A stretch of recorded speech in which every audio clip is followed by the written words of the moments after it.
Screen visible है ना? Yes sir. या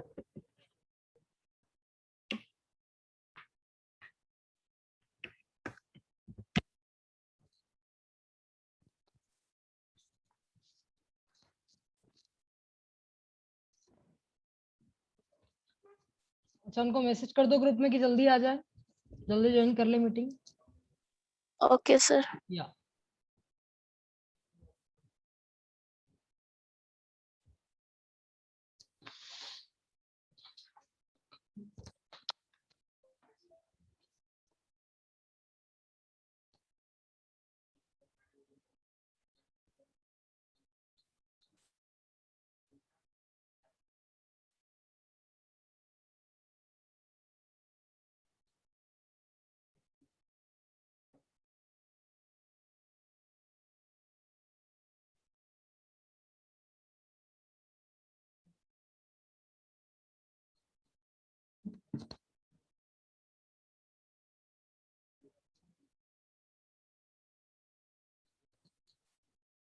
ये क्वेश्चन जिसने जिसने भी किया था वो गलत किया, बस 2 बच्चों ने ही सही किया है इस क्वेश्चन को।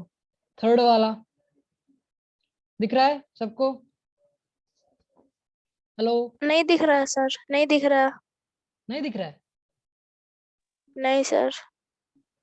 कुछ भी स्क्रीन विजिबल नहीं है क्या? सर स्क्रीन तो दिख रहा है पर बोर्ड दिख रहा है। बोर्ड ही दिख रहा है आपको? Okay okay okay okay, let me yes sir. Show something. या अब दिख रहा है? हेलो? यस सर दिख रहा है अब। या कितना टाइम देंगे, जल्दी आ जाए तो जल्दी स्टार्ट करते हैं। सर वैसे भी ज्यादा नहीं आएंगे क्योंकि बाकी लोग तो कॉलेज में गए हुए हैं। ऐसा है क्या? 9 I think. Yes sir, 9 okay, बच्चे बस आ सकते हैं। ठीक है ठीक है ठीक है। ओके, ये जो जी फील्ड दी है ना, दिख रही है सबको? ये जो क्वेश्चन मैंने आपको दिया था क्यूज में, यस सर। तो आप सबने गलत किया है उसको। देखो किसी ने क्या किया है, सबने फिर उसी का एक जैसा किया है। फिर आप इससे किसी का एक क्वेश्चन बताता हूँ आपको, ये तो पता नहीं। ये देखो, अब यहाँ पे आपको डिफरेंशिएशन परफॉर्म करना नहीं आता है क्या? बोलो। आता है सर। तो फिर सबने ये गलती क्यों की? यहाँ पे कितना होना चाहिए जल्दी बताओ? डिफरेंशिएशन करोगे एक एक्स के रिस्पेक्ट में, तो इसका करोगे तो वाई के रिस्पेक्ट में 0 हो जाएगा, और इसका करोगे तब भी 0 हो जाएगा। बोलो। तो 0 - 0 इक्वल आज आ गया। कट रही है सर। अब भी कट रही है क्या? हेलो? नहीं सर। या नहीं सर, अब नहीं कट रही। ओके, अब तो आ रही है ना आवाज? Yes sir. Okay, now y के रिस्पेक्ट में करो। एक वाई के रिस्पेक्ट में डिफरेंशिएशन किससे होगा? -x का करोगे तो कितना होगा? -1 dy/dx माइनस ऑफ x कितना होगा? -1। ठीक है, तो यहाँ पे -1 जरूर लिखा हुआ है। उसके बाद जैसे ही आप dy dz के रिस्पेक्ट में 16xy - z का करोगे तो कितना बचेगा? बोलो, कोई एक बताओ कितना बचेगा? पार्शियल डिफरेंशिएशन, जल्दी बताओ यार। कोई भी नहीं है क्या? किसी को भी नहीं आता है क्या डिफरेंशिएशन करना? सर आवाज कट रही थी सर, नेटवर्क प्रॉब्लम थोड़ा है, फिर से बोलिए सर। ओके, मैं बोल रहा हूँ कि आपको यहाँ पे जब एक वाई के रिस्पेक्ट में जब डिफरेंशिएशन करोगे, ठीक है, इस वेक्टर को एक्सपांड करोगे एक वाई के रिस्पेक्ट में, तब इस मैट्रिक्स में आप क्या करोगे? डिटरमिनेंट में -x dy/dx करोगे। ठीक है, ये तो लिख दिया। दूसरी टर्म dy/dz, और इसका मल्टीप्लीकेशन करोगे। तो अब dy/dz के रिस्पेक्ट में इस पूरे का डिफरेंशिएशन क्या होगा, ये पूछ रहा हूँ। 1 होगा सर। कितना होगा? 1 16xy का कितना होगा differentiation with respect to z? 0 0 zero है 0 ना? 0। जीरो होगा। तो यहाँ पे जीरो क्यों नहीं लिखा? किसी पता नहीं किसकी कॉपी है, लेकिन सबने ये गलती की है, यहाँ जीरो नहीं लिखा है। उसके बाद फिर आप इसे dy/dz करोगे तो कितना बचेगा यहाँ पे? और यहाँ पे जेड नहीं है, ये एक वाई चल रहा है, तो ये जेड क्यों लगाया मुझे समझ में नहीं आया। ओके, तो यहाँ पे आपने सिंपल मिस्टेक की है जो डिफरेंशिएशन में परफॉर्म करते हैं आप। तो यहाँ पे एक मिस्टेक है, तो ये इसका 0 हो जाएगा, और इसका कितना होगा? -1। अब ये -1 यस और सर। यहाँ बाहर का -1 कितना हो जाएगा? +1। +1। +1 और ये -1 कितना हो गया? 0। पूरा कैंसिल हो गया ये टर्म। हुआ कि नहीं हुआ cancel? Yes, sir. Then why are you saying this term is there? अभी भी यहाँ पे देखो 16xy minus 2z लिखा हुआ, पता नहीं क्यों लिखा हुआ, I don't know. Now एक ऑब्जेक्ट के रिस्पेक्ट में जब करोगे तो क्या होगा, एक्सपांड करो इसको, dy dx into 8x square, ठीक है।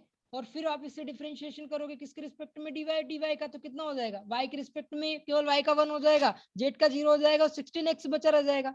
तो यहाँ पे भी 16x बचा रह जाएगा, यहाँ पे भी 16x बचा रह जाएगा, क्योंकि 8 दूनी 16 होता है। पता नहीं किसका।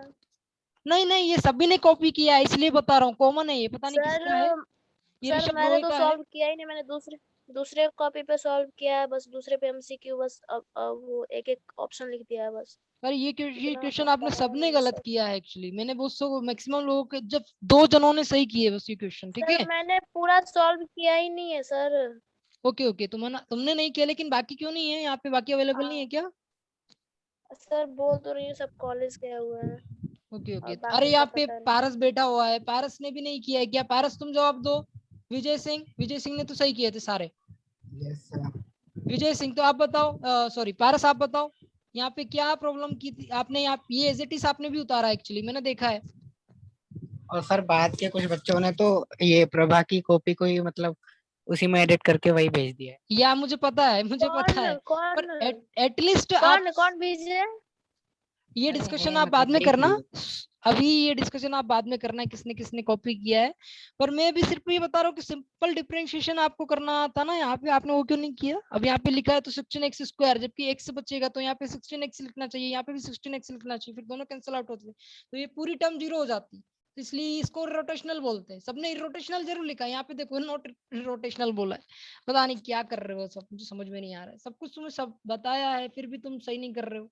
और एक और क्वेश्चन था, देखिए एमसीक्यू का 10 नंबर का क्वेश्चन, पता नहीं तुम यहाँ पे ये किसका वॉल्यूम आप निकालना चाहते हो, क्यू, टोटल चार्ज निकालना चाहते हो, रो वी डीवी। अब यहाँ पे किस कोऑर्डिनेट सिस्टम का दिया हुआ है, जल्दी बताओ कौन से कोऑर्डिनेट सिस्टम में दिया हुआ है ये सारी क्वांटिटीज, जल्दी बोलो। Z sir. अरे नहीं यार, कौन सा कोऑर्डिनेट सिस्टम यूज किया है इसमें? अच्छा वो सिलेंड्रिकल है सर। सिलेंड्रिकल कोऑर्डिनेट सिस्टम, तो सिलेंड्रिकल कोऑर्डिनेट सिस्टम में वॉल्यूम कितना रहता है सिलेंडर का, differential volume cos square phi आता है क्या उसमें? No sir. तो why are you taking cos square phi? I don't know actually. You just have to put 5 rho square z यहाँ सर पे, सिंपल सर वैल्यू ही put करनी थी इसमें। यस सिंपल वैल्यू पुट करके और डिफरेंशिएशन पर ये इंटीग्रेशन परफॉर्म करना था, आपने वो भी सही से नहीं किया। पर पता नहीं cos स्क्वायर सबने मेंशन किया हो, सबने यही टर्म एक्चुअली उन्होंने महसूस की, मतलब मैंने सब में देखा है कि इन्होंने सबने यही किया है, cos स्क्वायर फाई रखा और फिर उसके अकॉर्डिंग इंटीग्रेशन कर दिए, पता नहीं क्यों कर रहे हो ऐसा। यहाँ पे सिर्फ आपको ये पुट करना था, क्या पुट करना था मैं बताता हूँ आपको क्या करना था, एटलीस्ट सबको पता होना चाहिए ना। ये अपनों को क्या निकालना है, जल्दी बताओ, बोलो कोई तो बोलो। टोटल फ्लक्स फाई या q, yes sir. Total charge. और सिलेंड्रिकल कोऑर्डिनेट सिस्टम में क्या होता है, triple integration, rho v dv, yes sir. या डीवी की वैल्यू कितनी रहती है, रो रहती है, डी रो रहती है, पता है ना, डी रो, फिर डी फाई और डी जेड रहती है, ठीक है ये रहती है ना। Yes sir. और इनकी लिमिट्स यहाँ पे दी हुई है, रो वी की वैल्यू जगह आपको पुट करना था कितना, 5 रो स्क्वायर जेड, ये 5 रो स्क्वायर जेड। अब ये रो और ये रो स्क्वायर कितना हो जाता, रो क्यूब हो जाता। उसके बाद आप इसको इजीली इंटीग्रेट कर सकते थे और सारी लिमिट उसने परफॉर्म दी हुई थी पहले क्वेश्चन में, ठीक है ना। तो आपको ये फॉर्मूला यूज करना था, पता नहीं क्यों आप cos स्क्वायर 5 यूज कर रहे हो, आई डोंट नो कहाँ से लेकर आए इस cos स्क्वायर 5 को, पता नहीं किसने शुरुआत की, मुझे भी नहीं पता, लेकिन जिसने भी शुरुआत की उसने एक दूसरे का टाप लिया है ना। तो आप है ना थोड़ा सोचा करो कि क्यों ऐसा क्यों कर रहे हैं अपन, सबका क्वेश्चन ये गलत हो गया। नेक्स्ट टाइम आप ध्यान रखना, एक्चुअली आपको एग्जाम में ऐसा परफॉर्म मत करना ना जो आपकी मेन एग्जाम होगी। क्लियर है सबको, किसी को डाउट तो नहीं है इसमें? तो देखो यहाँ पे भी अभी cos स्क्वायर लिखा हुआ है, कहाँ गया वो, ये देखो cos स्क्वायर लिखा हुआ है, जबकि यहाँ पे cos स्क्वायर नहीं आएगा, यहाँ पे आएगा ये 5 rho square Z. Okay next time आपको याद रखना है कि आपको ऐसी गलतियां नहीं करनी है। बाकी सबके मार्क्स मैंने दे दिए। सर आप ऐसा करते ना सर गूगल क्लासरूम में कि सब इंडिविजुअली आपको सेंड करें, गूगल आप क्लास, सिर्फ अटैचमेंट डालकर रखते हैं तो, और उसी से उसी में सर अटैच वो कर देते हैं। क्लासरूम पे जो अटैच करके भेजना होता है, वैसे में सब एक दूसरे का कॉपी कर लेते हैं हमें। नहीं अगर नेक्स्ट टाइम मैं क्विज लूंगा ना तो सबको अलग अलग क्विज दूंगा, ठीक है। हाँ वो वो बेटर सही रहेगा, है सर। सबके लिए बेटर रहेगा। चलो कोई बात नहीं, अभी तो आप इसके ऊपर आगे बढ़ते हैं अपन। ठीक है, यहाँ पे दिख रहे दो मीडियम दिख रहे, कल अपन डिस्कस कर रहे थे इलेक्ट्रिक फील्ड के बारे में, बाउंड्री कंडीशन डिस्कस कर रहे थे, सबको पता है। तो अपन पहली यस बाउंड्री सर। कंडीशन ले रहे हैं कौन सी, डाइलेक्ट्रिक। डाइलेक्ट्रिक, यहाँ पे डाइलेक्ट्रिक क्या हो सकता है, जल्दी बोलो कोई एक, किसी को डाइलेक्ट्रिक का मतलब पता है, बताओ। यस सर, उसकी बीच में सर कुछ भी मीडियम ले आना है जो भी है। या बिल्कुल आपने सही कहा, मीडियम का बात करते हैं अपन, है ना। तो यहाँ पे दिख रहा है ना, दो रीजन दिख रहे होंगे आपको, रीजन 1 और रीजन 2 दिख रहा है ना सबको। Yes sir. Yes Matthew sir. एनोसोटी की बुक में आप फॉलो करना इसको सब कुछ, ठीक है ना। तो यहाँ दो रीजन आपको दिख रहे हैं, एक तो रीजन 1 और एक रीजन 2। सर लेकिन ये सर उसमें भी सर कुछ ना कुछ गलत है सर। किसमें गलत है? जो ये बुक आपने भेजी थी हाँ उसमें सर कुछ कुछ एग्जाम्पल जैसे दे रखे हैं, उनके आंसर सर किसी किसी में सर गलत है। मुझे कुछ ट्राई बताना। मैंने किए थे तो। हाँ मुझे बताना कोई कौन सा क्वेश्चन गलत है, फिर मैं आपको बताऊंगा करेक्ट करेक्ट, ठीक है। Okay sir. ओके ओके, तो अपन डिस्कस कर लें, तो मुझे व्हाट्सअप कर देना, मैं बता दूंगा आपको, है ना। अब बताओ, यहाँ पे रीजन 1 रीजन 2 दिया हुआ है, दो रीजन आपको दी, और ये बीच में क्या है, बाउंड्री दी है। मान लेते हैं ये रीजन ऑयल है, दिख रहा है सबको, ऑयल, और ये वाटर मान लीजिए, ठीक है। ये ऑयल है, ये वाटर है, तो वाटर में इलेक्ट्रिक फील्ड इंटेंसिटी यहाँ पे किससे दी गई है, E2 से। और सॉरी, या वाटर में दी है ना E2 से, और ऑयल में कितनी दी हुई, E1 से। पता है वाटर का परमिटिविटी कितनी होती है, रिलेटिव परमिटिविटी आपको पता है किसी को, 80 होती है। कितनी होती है, 80। ठीक है, इसी प्रकार ऑयल की भी कुछ ना कुछ रिलेटिव परमिटिविटी रहती है। तो उससे क्या आप मीडियम को डिफरेंशिएट कर सकते हो, क्योंकि किसी भी मीडियम को आप डिफाइन कर सकते हो बाय यूजिंग परमिटिविटी, परमिएबिलिटी और कंडक्टिविटी। ठीक है, आप जानते हैं वाटर कंडक्टिव भी है, अच्छा पता है ना आपको, अरे पता है कि नहीं है, यस सर। कैसे पता है, आपने किया है केमिस्ट्री में कुछ ना कुछ। आप क्या करते थे, सेल लेते थे, दो सेल लेते थे, उसके बाद पानी में दो वायर छोड़ देते थे, फिर देखते थे कि इलेक्ट्रिसिटी फ्लो हो रही कि नहीं हो रही है, बल्ब जल रहा है कि नहीं जल रहा है, पता है ना सबको, परिपथ पूर्ण करने के लिए यस ऐसा सर। करते थे। यस तो वाटर भी क्या है, कंडक्टिव मीडियम है, पता है ना सबको। तो यस यहाँ पे सर, उसमें सर अमोनिया या फिर कुछ डालते थे हाँ, आप वाटर में कुछ कुछ सॉल्यूशन कुछ में। अलग अलग मटेरियल भी डाल सकते हो, तो वो उसकी जो परमिटिविटी है ना वो चेंज हो जाएगी। जैसे आपने अमोनिया वगैरह कुछ डाल दिया, तो अमोनिया की भी कुछ अलग से परमिटिविटी रहती है। ठीक है, तो जैसे उसमें जाएगी तो कुछ ना कुछ चेंजेस आ जाएंगे उसमें, ठीक है, तो टोटल परमिटिविटी चेंज हो जाएगी। अभी जो केवल वाटर लेते हैं समुद्र का वाटर लेता है, वो खारा रहता है, पता है ना सबको, नमक रहता है उसमें। यस तो सर। नमक के कारण, NaCl के कारण उसकी परमिटिविटी कितनी रहती है, 80 रहती है। और फ्रेश वाटर की जो रहता है, जो ऊपर से आता है आसमान की, उसकी परमिटिविटी डिफरेंट रहती है, ठीक है, उससे कम रहती है शायद, है ना। तो यस। दोनों मीडियम, दो प्योर फ्रेश वाटर वाटर, की सर कम होती है। हाँ प्योर वाटर की कम रहती है, और जैसे उसमें कुछ इम्प्यूरिटीज अगर आप मिला दो तो उसकी परमिटिविटी इंक्रीज हो जाती है, यस सर, बढ़ या जाती है। बढ़ जाती है ना। तो दोनों मीडियम डिफरेंट मतलब बदल जाते हैं, एक मीडियम थोड़ा कम कंडक्टिव होगा, दूसरा मीडियम थोड़ा ज्यादा कंडक्टिव होगा। क्यों होगा, क्योंकि आपने कुछ ना कुछ इम्प्यूरिटीज में मिलाई है, पता है ना। सेमीकंडक्टर में क्या करते हो, कुछ ना कुछ सेमीकंडक्टर में आप इम्प्यूरिटी मिला देते हो, फास्फोरस की और सिलिकॉन की, सिलिकॉन में फास्फोरस की, याद है ना। Yes sir. तो वो क्या कंडक्टिव बन जाता है, पता है ना सबको। Yes sir. तो कंडक्ट यहाँ पे भी ऐसा ही है, तो उसकी भी परमिटिविटी यहाँ पे चेंज हो रही है आपकी। तो यहाँ पे अपन केवल वाटर ले रहे हैं, सी वाटर, जिसका सेकंड मीडियम से अपनों ने बताया, जिसकी परमिटिविटी कितनी है, एप्सिलॉन 2, अपनों ने मेंशन नहीं किया कि कितना एप्सिलॉन 2 है यहाँ पे। और जो सेकंड अपनों ने जो मीडियम लिया है, वो क्या लिया है, एप्सिलॉन 1 लिया है, फर्स्ट मीडियम, जिसे अपन ऑयल के रूप में रिप्रेजेंट कर रहे हैं। तो आप यस सर। दोनों कलर देख सकते हो, जहाँ पे एक वाटर है, दूसरा क्या है, ऑयल है। यहाँ वाटर और ऑयल ऑयल। केवल केवल एग्जांपल के लिए बता रहा हूँ, क्योंकि जो इलेक्ट्रिक फील्ड रहती है ना, जो किसी चार्ज से निकलती है इलेक्ट्रोस्टैटिक फील्ड में, पता है ना सबको, चार्ज से निकल रही होगी इलेक्ट्रिक स्टैटिक फील्ड 3 डायमेंशनल में, यस सर। बोलो। तो मैं सिर्फ आपको यस सर। मॉडलिंग करके बता रहा हूँ कि हाँ, दोनों मीडियम में इलेक्ट्रिक फील्ड इंटेंसिटी अलग अलग होती है। यहाँ पे कुछ ना कुछ इलेक्ट्रिक फील्ड के जो इंटेंसिटी है उसके कुछ कंपोनेंट अलग अलग होंगे, और यहाँ पे सेकंड मीडिया, जो फर्स्ट मीडिया ऑयल है, उसमें कुछ ना कुछ इलेक्ट्रिक फील्ड के जो कंपोनेंट है, XYZ जो डायरेक्शन है, उसमें अलग अलग वैल्यू या मैग्नीट्यूड आएगा। क्लियर है सबको, थोड़ा बहुत पता चल यस रहा है सर। कि मैं क्या बताना चाहता हूँ। तो अपन क्या चाहते हैं कि यहाँ पे इसे फाइंड आउट करने के लिए, कि अगर आपको किसी मीडियम, जैसे वाटर में मैंने इलेक्ट्रिक फील्ड इंटेंसिटी आपको दे दी E2, तो आपको फाइंड आउट करनी है किसमें, ऑयल में कैसे फाइंड आउट करते हैं। क्लियर है सबको, यस सर। ये तो अपनों ने बात कर ली किसकी, इंटेंसिटी की, किसकी, इलेक्ट्रिक फील्ड इंटेंसिटी की। और नाउ अब बात करते हैं किसकी, डी। डी किसको, डी को क्या बोलते हैं, जल्दी बताओ, इलेक्ट्रिक फ्लक्स डेंसिटी। या electric flux density. Same medium, this is water, this is oil, अपन यहाँ एग्जांपल के टर्म में ले रहे हैं ना, तो यहाँ पे अपनों ने वाटर ले Yes, लिया, sir. यहाँ पे ऑयल ले लिया। अब यहाँ पे क्या है, डी क्या है, फ्लक्स डेंसिटी इन मीडियम 2 और flux density in medium 1। Clear है सबको? सबको ये दिख रहा है ना, वेक्टर का कंपोनेंट E2 दिख रहा है सबको?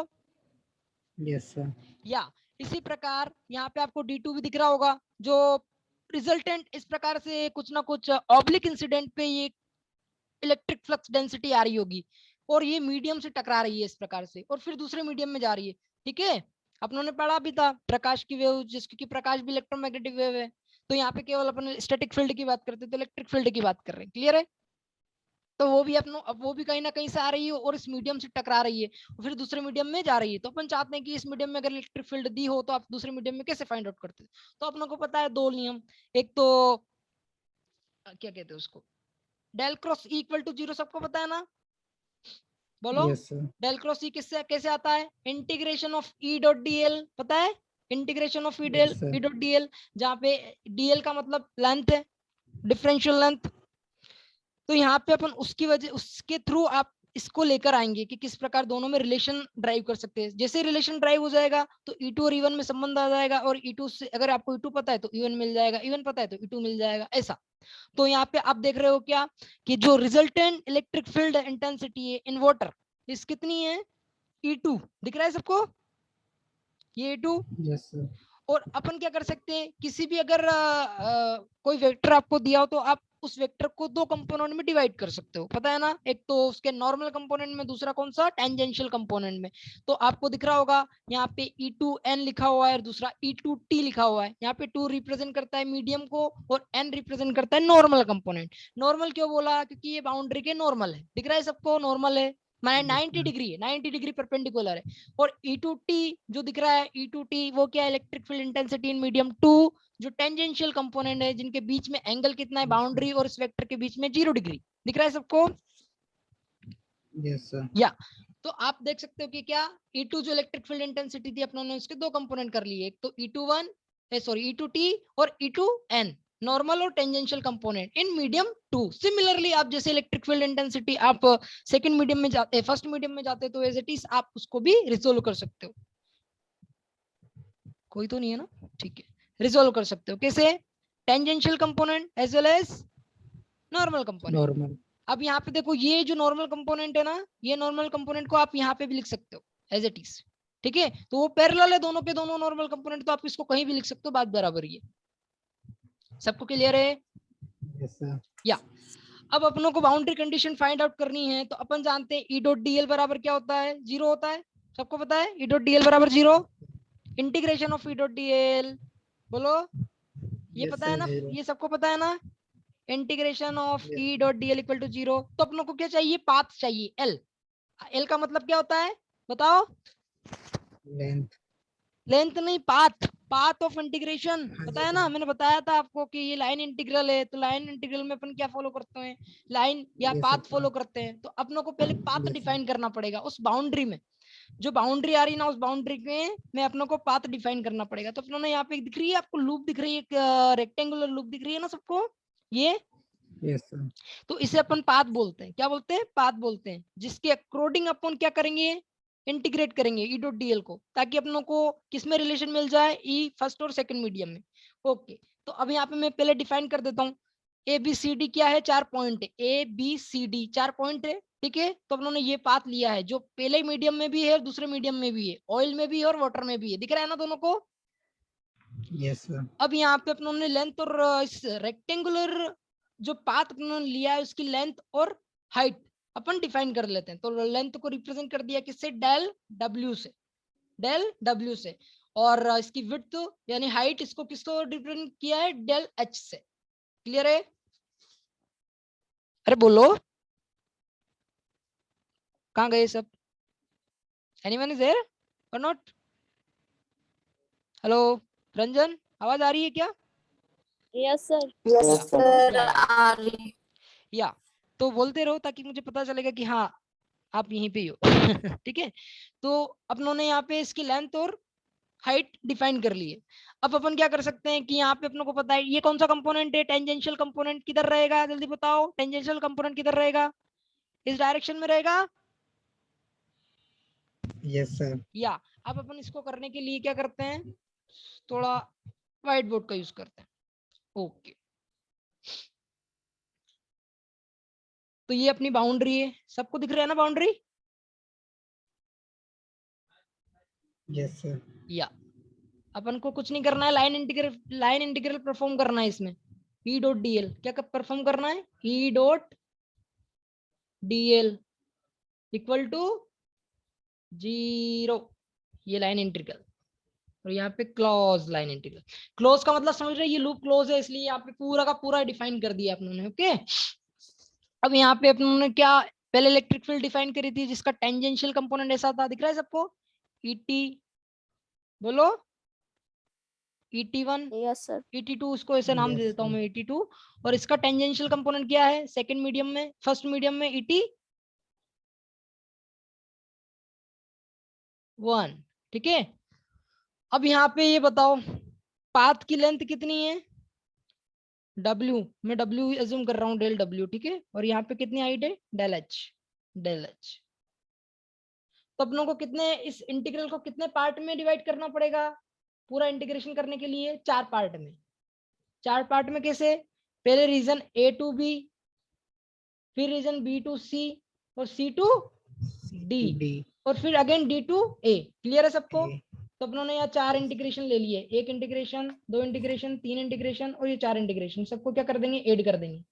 यहाँ पे ऐड कर दिया, ठीक है, ये ऐड कर दिया, ये path A to B, B to C, C to D, और D to A, दिख गया सबको।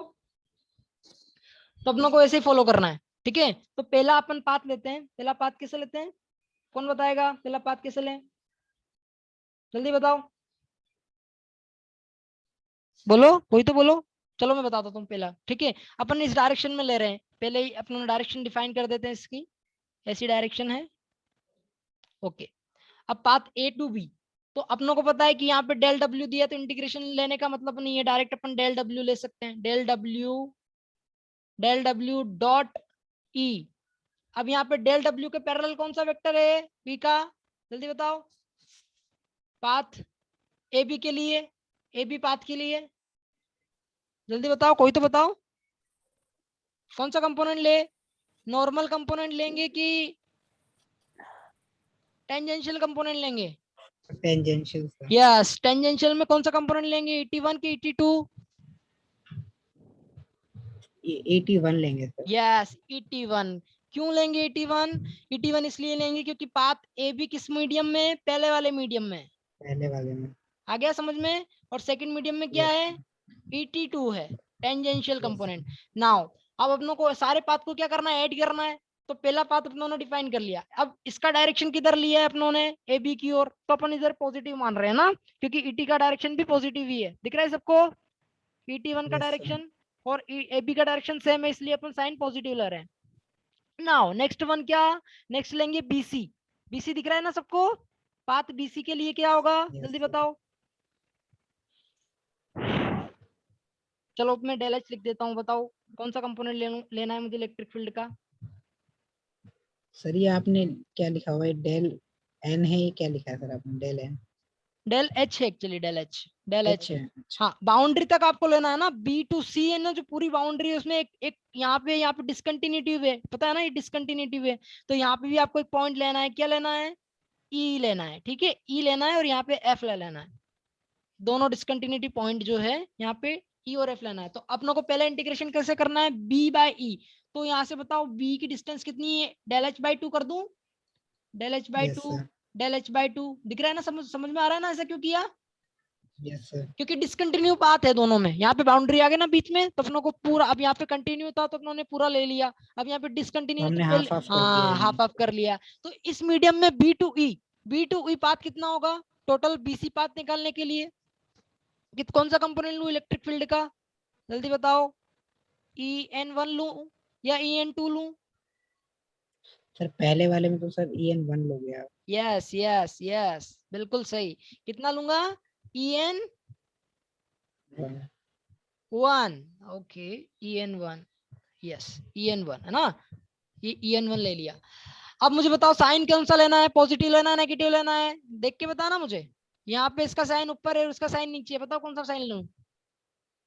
Negative sir. Yes, negative sign. क्यों लिया नेगेटिव साइन, क्योंकि दोनों का डायरेक्शन अलग अलग है, अपोजिट है। डायरेक्शन में। यस।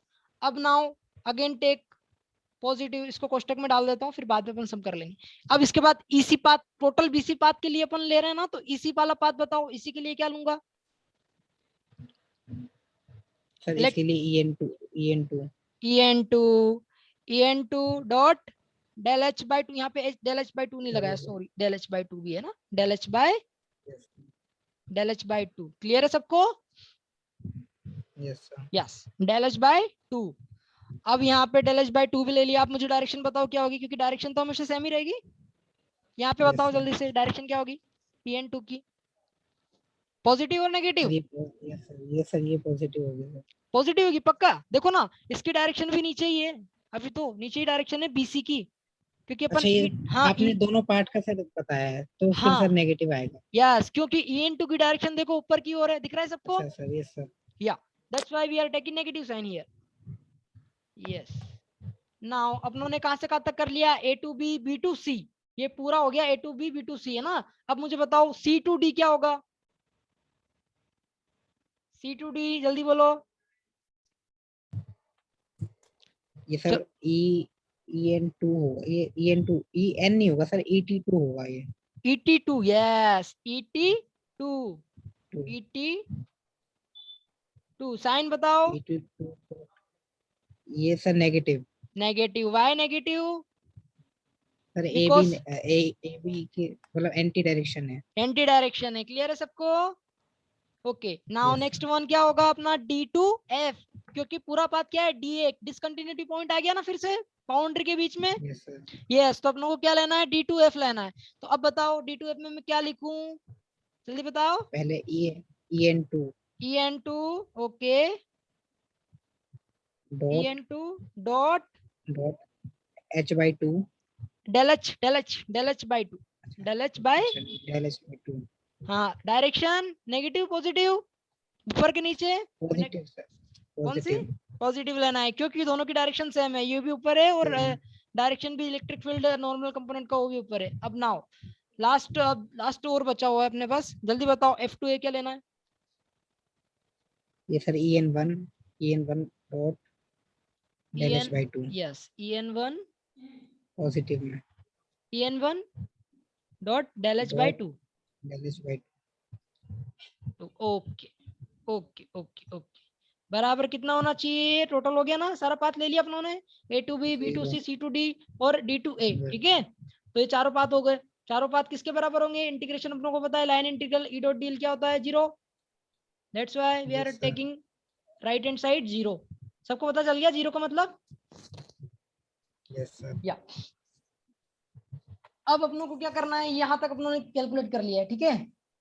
तो अपन इसको अगेन, एक मिनट रुकना है ना, ओके, ये देखो दिख रहा है ना सबको, ये पूरा, यस सर। ये अपन लेकर आ चुके हैं ना। अब देखो इसमें क्या चीज है कि डेल एच जो है, डेल एच जो टर्म है वो क्या होगी, कैंसिल आउट हो जाएगी। बताओ क्यों कैंसिल आउट हो जाएगी,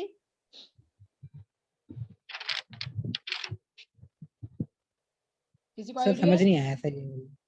जो डेल एच टर्म है ना, यहाँ पे देखो en1 वाला और वापिस से en2 वाला दिख रहा है, अपनों ने अभी जस्ट ड्राइव किया है यार, कैंसिल हो रही है दो चीजें, पता है क्यों, देखो। अच्छा वो पॉजिटिव और नेगेटिव इसलिए। यस, यहाँ पे भी en1 है और यहाँ पे भी क्या है en1 है, तो क्या इसको मैं काट दूं, इससे ये नेगेटिव और ये पॉजिटिव है। यस सर यस हो यस, गया। Similarly en2 del h by two है और वापिस कहाँ गया, ये रहा en2 del h by two. Minus में यस, तो यस माइनस हो माइनस दोनों जाएगा। कट जाएगा, दिख गया, समझ में आ गया क्यों कैंसिल आउट हो गए। Yes sir. तो अपने पास क्या बची, एक तो ये टर्म बची और दूसरी ये टर्म बची, लिख दें अब दोनों दोनों टर्म को, यस सर। बाकी मिटा दूं ना सब। हाँ जी सर। या मैंने आपको ये कंसेप्ट समझाना था कि किस प्रकार से आपको लाइन इंटीग्रेशन का यूज करके आपको बाउंड्री कंडीशन ड्राइव करनी। तो आपको क्या पता चल रहा है, अभी देखो क्या पता चल रहा है इसमें, ये अपनों ने जो जो चीज कैंसिल हो गई उसको हटा दिया मैंने पूरे, है ना। ये क्या हो गया?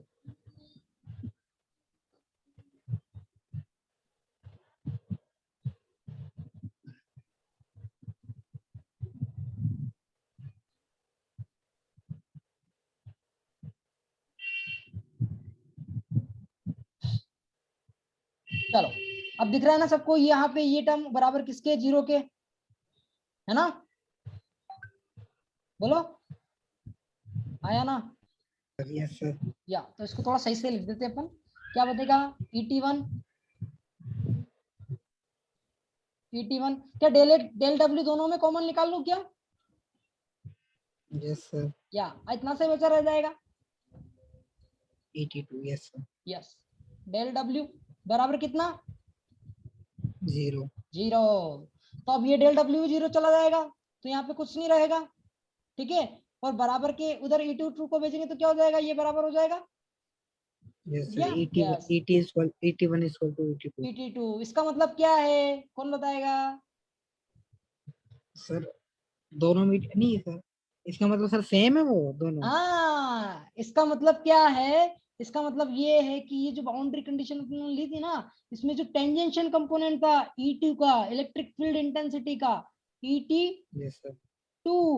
और यहाँ पे जो इलेक्ट्रिक फील्ड इंटेंसिटी है दूसरे मीडियम में, ET1, सॉरी ये ET2 है अच्छा ना, 81। ये 81, ये दोनों बराबर है, दिख रहा है?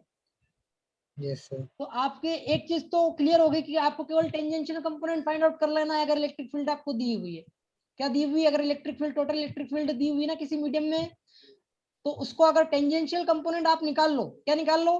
तो दूसरे मीडियम में भी टेंजेंशियल कंपोनेंट सेम रहेगा। अब बचा क्या? Normal component. क्या निकालना है अपनों को? Normal component.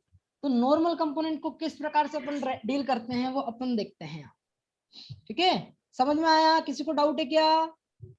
No sir. तो अब मुझे, मैं जब भी पूछूंगा कि डाइलेक्ट्रिक बाउंड्री कंडीशन में या बाउंड्री कंडीशन में टेंजेंशियल कंपोनेंट ऑफ किसी वेक्टर फील्ड का क्या रहता है? इलेक्ट्रिक फील्ड का बताओ। टेंजेंशियल हमेशा सेम रहता है, ठीक है। तो ये अपनों ने ड्राइव कर लिया, ये दिख रहा है सबको। अब सिमिलरली अपन यहाँ पे नॉर्मल कंपोनेंट की बात करते हैं, तो नॉर्मल कंपोनेंट के लिए अपन ये फिगर यूज करते हैं। किसका यूज करते हैं? DN1 का और DN2 का। क्यों यूज किया DN1 का DN2 का? क्योंकि अपन को पता है कि DN1 जो हमेशा रहता है टोटल फ्लक्स D.ds से दिया जाता है। किससे दिया जाता है total flux? D.ds equal to Q enclose.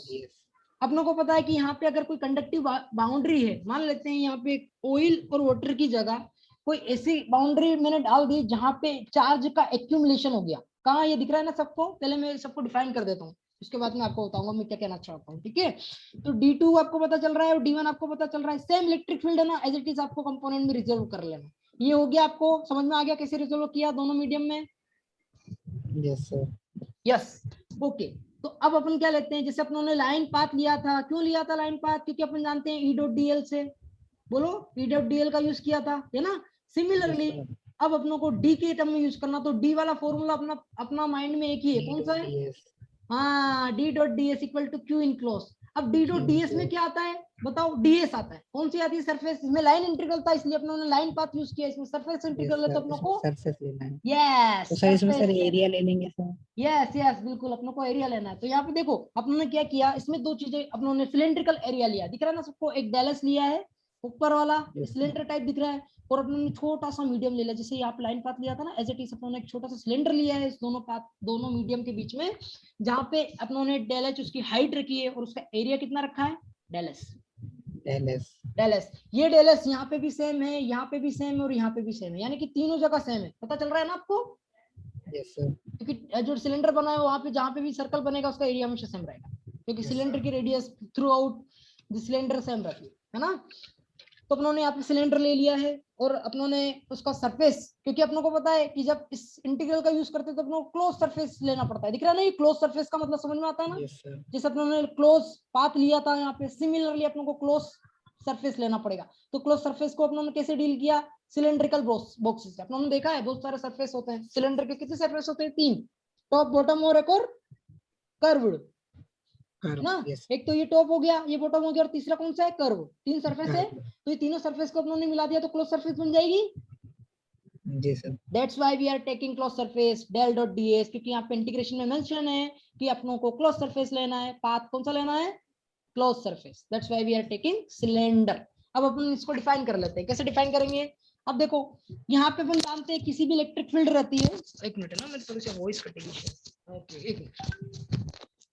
अब आ रही है ना आवाज, यस सर। या अब यहाँ पे अपन व्हाइट बोर्ड का यूज करते हैं इसको प्रूव करने के लिए, ठीक है। तो अपन इसको पहले क्लियर कर लेते हैं। अपनों को पता चल गया बाउंड्री है, ठीक है। टेंजेंशियल कंपोनेंट, अब यहाँ पे टेंजेंशियल कंपोनेंट का यूज कम होगा, इसका ज्यादा होगा, किसका, नॉर्मल का। नॉर्मल कंपोनेंट को। इसको नाम दे दो dn2 और इसको नाम क्या Yes, दूंगा, sir. dn, dn1। Yes dn1। ये सर आप नॉर्मल ले रहे हो ना। हाँ अभी नॉर्मल कंपोनेंट अपनों को रिजोल्व कर लिया ना अपनों ने, जो अच्छा सर। टोटल फील्ड d थी, d1 d2 था और ये d1 था, याद है ना, इसको रिजोल्व कर लिया नॉर्मल। और समझ में आ रहा है ना मैंने क्या लिखा है। और ये टेंजेंशियल कंपोनेंट मैंने नीचे लिख दिया dn, सॉरी यहाँ पे dn नहीं आएगा, dt आएगा। dt कितना होगा, dt 2 है ना, और ये कितना होगा dt1। ओके। अब यहाँ पे अपनों ने जो बाउंड्री ली है ये रही बाउंड्री। अब उन्होंने क्या बनाया, एक सिलेंडर बनाया, ये रहा सिलेंडर बन गया। इसको ऊपर हाइट दे दिया, इसको भी हाइट दे दिया, और यहाँ पे भी एक और सर्कल बना लिया। सिमिलरली सेकंड मीडियम में भी अपनों ने बना लिया ये इस प्रकार से, ठीक है। अब यहाँ पे इसका सरफेस का एरिया कितना दिया, del S, top surface bottom surface दोनों का एरिया सेम, ठीक है ना। या अब अपनों को क्या यूज करना है, डी डॉट डी एस। कैसे यूज करते हैं पता है ना, D dot D S, total charge Q enclose, पता है ना। क्यू इनक्लोज का मतलब क्या होता है। अब क्यू इनक्लोज का मतलब यहाँ पे कुछ ना कुछ चार्ज होगा, कहाँ पे, इसके बीच में ये चार्ज होगा, यहाँ पे कुछ ना कुछ, हाँ यस, इसके अंदर क्यू इनक्लोज कुछ ना कुछ चार्ज होगा, ठीक है। अपन यहाँ पे एज्यूम कर रहे हैं कि यहाँ पे कुछ ना कुछ पॉजिटिव चार्ज है। अगर यहाँ पे सरफेस है तो बताओ कौन सा चार्ज होगा, जल्दी बोलो, कौन सी डेंसिटी लगेगी, लाइन लगेगी, वॉल्यूम मतलब लगेगी, सरफेस लगेगी, सरफेस लगेगी सर। यस। तो यहाँ पे रोएस लिख दूं मैं, यस सर। यस रोएस। तो क्यू इनक्लोज बराबर रोएस इंटू डेल एस चलेगा, हाँ जी सर। यस हाँ जी। ओके आपको समझ में आ गया, क्यू इनक्लोज बराबर डेल एस कैसे लिखा, rho s into DS, okay. Yes sir. तो अपन इसको बाद में यूज करेंगे, अब इसकी जरूरत नहीं है ना। अपन मेन चीज के ऊपर फोकस करते हैं, अपनों को डी डॉट डीएस कैसे फाइंड आउट करना है उसके ऊपर फोकस करते हैं ना। तो अपन यहाँ से मैं अनवांटेड चीज हटा रहा हूँ ताकि अपन सिर्फ उसी के ऊपर फोकस करें जो अपनों को लेकर आना है पहले, ओके।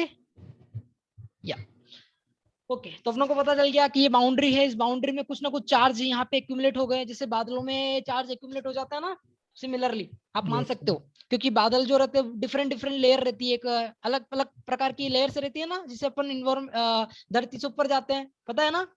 फिर प्रकाश की वेव आती है तो यहाँ से डिफ्रेक्शन होते हुए इस प्रकार से आती है, ये नॉर्मल, इसका नॉर्मल, ये आपने 12th फिजिक्स में देखा भी होगा ना। तो डिफरेंट लेयर के लिए अपन डिफरेंट म्यू यूज करते हैं। तो यहाँ पे कहीं ना कहीं कोई लेयर होगी आकाश में, तो वहां पे चार्ज एक्यूमुलेशन हो गया, तो यहाँ पे पॉजिटिव चार्ज आ गया, जैसे बादल में चार्ज आ जाते हैं ना। सिमिलरली अपनों ने कोई ना कोई बाउंड्री ऐसी ले ली है जहाँ पे चार्ज का एक्यूमुलेशन हो गया है, प्लस चार्ज उस सरफेस पे इकट्ठा हो गए, ठीक है। तो अपन क्या कर रहे हैं, अब यहाँ पे निकाल रहे हैं कि इसकी बाउंड्री कंडीशन क्या होगी। तो अपन D1 में और D2 में रिलेशन निकालने का प्रयास कर रहे हैं। तो सबसे पहले क्या लेते हैं, ये बॉक्स लेते हैं। अपनों को पता है यहाँ अगर चार्ज है तो इलेक्ट्रिक फ्लक्स लाइन कैसे निकलेगी, उसके परपेंडिकुलर,